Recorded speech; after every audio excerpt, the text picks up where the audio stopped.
Whether you're a fan of the card game itself or you're in it for the story of restoring an ancient pharaoh's long-lost memories, there are plenty of little details from Yu-Gi-Oh! That casual fans could have easily missed. Like many popular anime, Yu-Gi-Oh! Started life as a manga, serialized in the popular manga magazine Weekly Shonen Jump. In this original manga, creator Kazuki Takahashi had a somewhat different vision for the series than what happens on screen. Protagonist Yugi Muto, whose name was changed to Yugi Moto in the English dub, is a bullied high school student. His grandfather, who owns a game shop, allows him to attempt to put together an ancient relic known as the Millennium Puzzle, which Yugi, of course, solves. This should all sound familiar to fans so far. Where the manga series takes a turn is that the alter ego that possesses Yugi after the puzzle's completion isn't an unwaveringly just game master. Instead, this dark entity doles out vigilante justice against bullies and criminals, going so far as to permanently disfigure, brainwash, or dispatch them. These early chapters of the manga don't focus just on the card game Magic and Wizards, as it was originally known, but instead rotate between various diverse games of chance and skill. When an opponent challenges this dark Yugi, it's a bit like challenging death to a game of chess, with impossible stakes and unsavory outcomes. Sorry, Death, you lose. It was Professor Plum! This early Yu-Gi-Oh! Is much more of a horror series than what it would become later in its serialization. The anime series that is most popular in the Western world is not the only Yu-Gi-Oh! Anime. Before NAS and Studio Gallop had their go at making one of the most popular shonen anime of the 2000s, Toei Animation produced what has come to be known by some fans as Season 0. This late 90s attempt has never had an official English language release, unfortunately, but even Western fans are aware of how it differs from what the majority of us know as Yu-Gi-Oh! Season 0 hews more closely to the manga's original story, exploring those dark themes of vigilante justice meted out by a cruel and savvy games master. It also sticks more closely to Takahashi's original art style, which in the early days was distinguished by his character's cuter, more rounded features. Since licensors have gone this long without attempting to bring this anime stateside, we don't think it's likely to ever find its way into the North American market. Still, it's a nifty piece of history of the series and its many iterations. In the early manga and the original 1998 anime adaptation, there is a brief story about a character with a penchant for American superheroes. Hanasaki, a classmate of Yugi's, is obsessed with the American superhero comic Zombire. Zombire definitely seems to be a bit of a spoof on the character Spawn, and it is clear from Takahashi's story that he has a good understanding of what the American comics landscape of the mid-90s was like. In fact, he and comics creator Mike Mignola even did an art trade, swapping Yu-Gi-Oh! And Hellboy mashup pieces.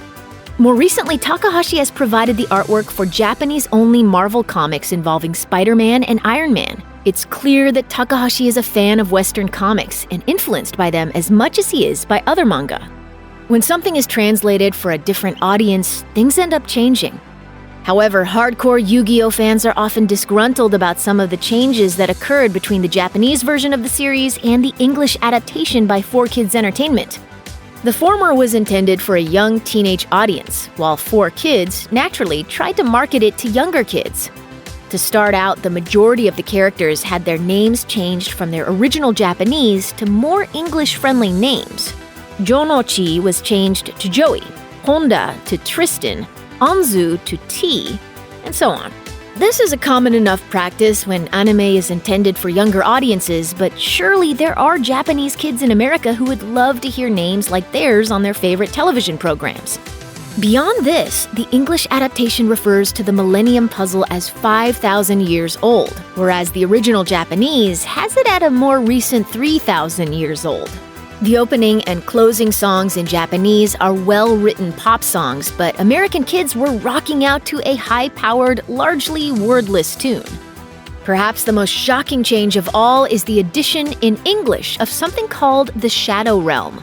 When Yami Yugi duels opponents and wins, he occasionally sends their minds to a place referred by this ominous name. In the original, however, villains just died. There was no sugarcoating the outcomes of these duels in Japanese. My Millennium Puzzle protects me from your cowardly assault. But nothing will protect you from oblivion! It's easy to get distracted by all the card playing going on in Yu-Gi-Oh!, but the truth is that there is a ton of fascinating lore hiding in the background. Viewers know that the Millennium Puzzle is an ancient artifact with dark powers, and at the beginning of the series, it seems as though it brings out a cool, commanding alter ego of Yugi. As the series progresses, however, it becomes clear that this alter ego is his own person, albeit one who cannot remember who he is. Though most of the other Millennium items contain great dark power, there is only one other, the Millennium Ring, which also houses a separate entity. The ring is worn by Ryo Bakura, a likable and timid young man with a penchant for the macabre. When under the influence of the ring, he becomes an entity known as Yami Bakura, an evil character who tries to thwart Yugi's efforts at every turn. As Yugi and Bakura deal with their own dark personalities, it becomes more and more obvious that they are harboring two individuals who have a long history together. In the final season, Yami Bakura challenges Yami Yugi to a game set in ancient Egypt, where the story of their conflict is played out. The stakes involve Yami Yugi's lost memory and the fate of the world itself. Are you saying that everything we do affects the events of the past? Are you? When the majority of people think of Yu-Gi-Oh!, they remember the series that is centered solely on Yugi and his friends. But even though the initial viewers grew up and moved on to other franchises, the success of the series and its real-world trading card game inspired a slew of spin-offs. Each new iteration keeps the central theme of dueling with cards, but adds its own spin or unique monster types to keep the action fresh and the audience involved.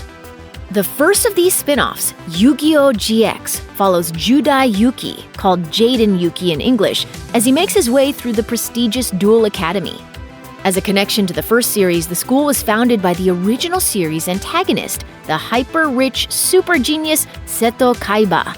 Since viewers seemed to enjoy that, 4 more series followed in quick succession: Yu-Gi-Oh! 5Ds, Yu-Gi-Oh! Zexal, Yu-Gi-Oh! Arc V, and Yu-Gi-Oh! Vrains.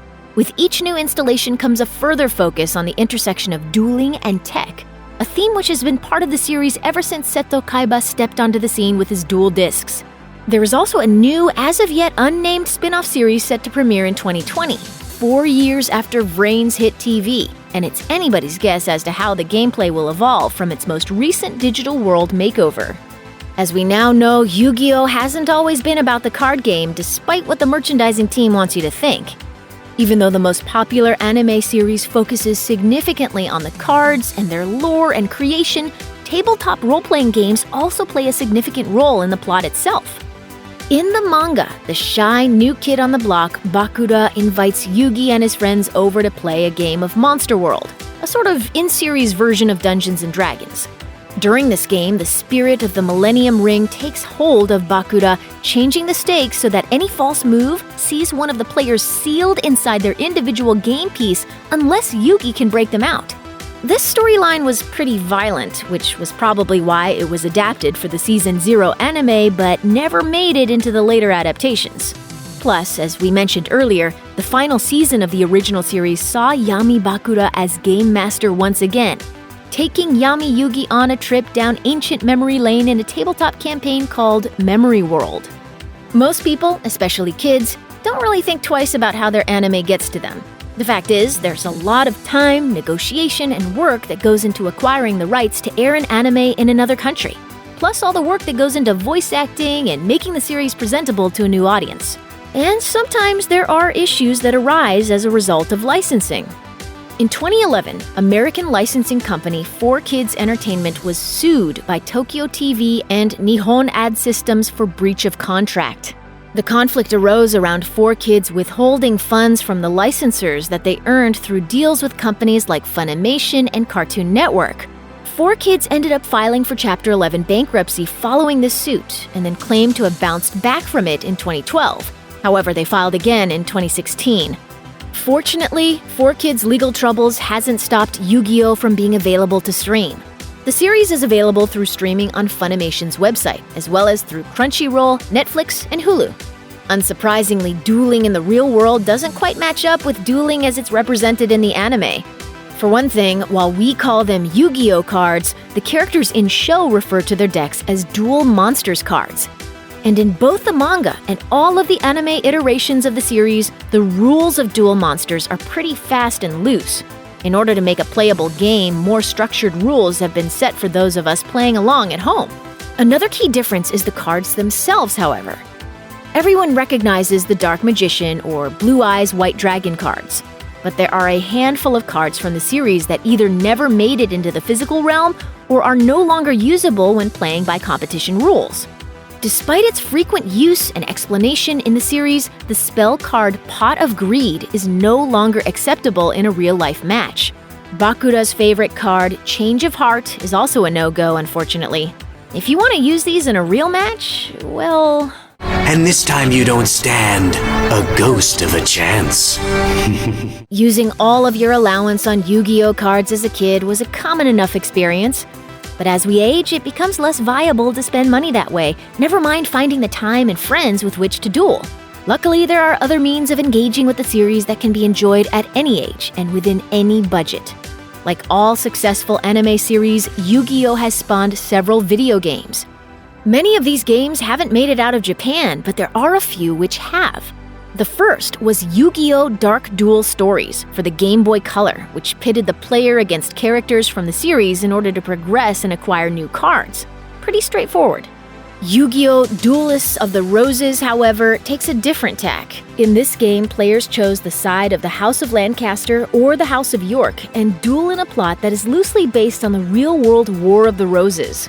The gameplay unfolds on a playing map that has different terrain, helping or hindering certain monsters in those areas.